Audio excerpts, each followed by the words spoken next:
ఇక్కడికి ఈ సినిమాకి ముందు నుంచి ఆదరిస్తూ ఈ సినిమా విజయంలో ఒక భాగమైన మీడియా మిత్రులకి ఈ సమాముఖంగా ధన్యవాదాలు తెలుపుతున్నాము. సార్, మేము ఒక 22 ఇయర్స్ నుంచి డిస్ట్రిబ్యూషన్లో ఉన్నాం. బట్ ఎన్ని సినిమాలు చేసినా ఎన్నో విజయాలు చూసాం, పరాజయాలు చూసాం. బట్ ఇలాంటి ఒక గొప్ప సినిమా మేము చేసామనే ఒక ఫీలింగ్ అయితే చాలా గట్టిగా ఉంది సార్. ఇది ఎప్పుడు మా జీవితాల్లో నిలిచిపోయే సినిమా. తప్పకుండా ఒకప్పుడు చిరంజీవి గారు రుద్రవీణ అనేది ఎప్పటికీ గుర్తుండిపోద్ది. అలాంటి తర్వాత ఇప్పుడు రామ్ చరణ్ గారి నుంచి వచ్చిన పెద్ద సినిమా సార్ ఇప్పుడు ఈ రోజుల్లో చాలా అవసరం sir. Present burning issue director గారు చూపించినట్టు ప్రతి ఒక్కరూ క్యాండీ క్రష్ అని చెప్పి పిఎస్పి అని చెప్పి ఎవరు ఒక స్పోర్ట్స్ అనే ఒక ఐడియాలజీయే మిస్ అయిపోయారు. స్పోర్ట్స్ అనేది ఎంత అవసరం అనేది ఈ సినిమా ప్రతి ఒక్కరిని గుండె తడుతుంది. అందులో ఇంకోటి ఏంటంటే ముఖ్యంగా స్పోర్ట్స్ అనేది ఫిజికల్గా మెంటల్గా కూడా చాలా అవసరం. ఎందుకంటే నాకు తెలిసి మా ఇంట్లో మా పాప కూడా ఒక ఎగ్జామ్ రిజల్ట్ వచ్చినప్పుడు పైనుంచి వస్తూ ఉంటే ఇంట్లో ఏడుస్తూ వస్తున్నది. ఏమమ్మా అంటే ఏదైనా అయిందని పోతే 1 మార్క్ తగ్గింది డాడీ అన్నది. అరే 1 మార్క్ ఇంత ప్రెషర్ ఫీల్ అవుతున్నారు ఈ జనరేషన్ అని చెప్పి అప్పుడు డిసైడ్ చేశాను. నా డాటర్ని సన్ని ఇద్దరిని కూడా స్పోర్ట్స్లో జాయిన్ చేశాను. They are doing very good.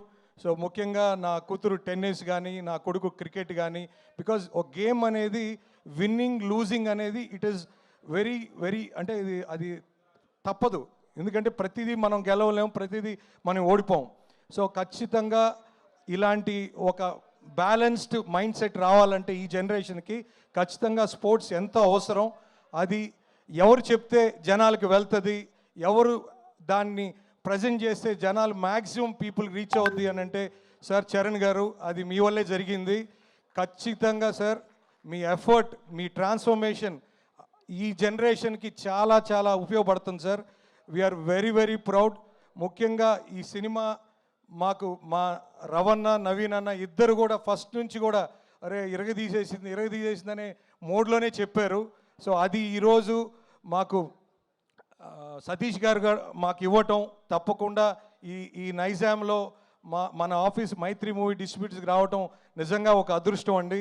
తప్పకుండా ప్రతి ఫ్యామిలీస్ కలెక్షన్స్ చూస్తుంటే ప్రీ రిలీజ్ ఈవెంట్లో చెప్పినట్టు ఒక్కరిగా ఇద్దరుగా రావట్లేదు, 5, 10 సంఖ్యలో వస్తున్నారు.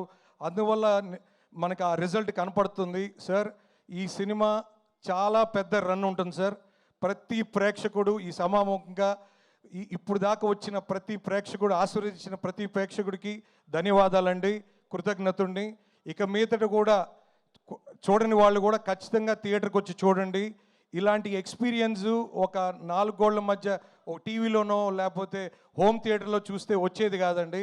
ఈ ఎమోషన్ అనేది ఇది పబ్లిక్ కమ్యూనిటీ వాచింగే కరెక్టు. అందులో మ్యూజిక్ సూపర్ సార్. సార్ ఈ మధ్యకాలంలో ఎంతో గ్యాప్ వచ్చిన బుచ్చిబాబు గారు ఏఆర్ రెహమాన్ గారి చేత అద్భుతంగా చేయించుకున్నారు. అది మీకే సాధ్యమైంది.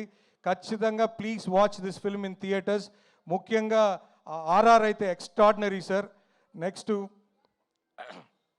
జగత్ బాబు గారు మీరు కూడా ఎక్స్ట్రాడినరీ సార్.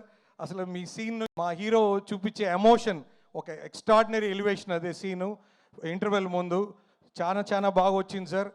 ముఖ్యంగా మాకు ఈ 4 డేస్లో కూడా రామ్ చరణ్ గారి కెరియర్లో హయ్యెస్ట్ రికార్డు దిశగా పోతా ఉంది సినిమా. ఇంకా ఎన్నో రికార్డులు దాటి ఇంకా ముందుకెళ్ళి చాలా పెద్ద నెంబర్కి చేరుతుందని ఆశిస్తూ ఈ సినిమాని ఆదరించిన అభిమానులకి, చిరంజీవి గారి అభిమానులకి, రామ్ చరణ్ గారి అభిమానులకి, మా పవన్ కళ్యాణ్ గారి అభిమానుల గారికి, అందరికీ ప్రేక్షక దేవుళ్ళందరికీ ధన్యవాదాలు తెలుపుకుంటూ సెలవు తీసుకున్నానండి. థ్యాంక్స్.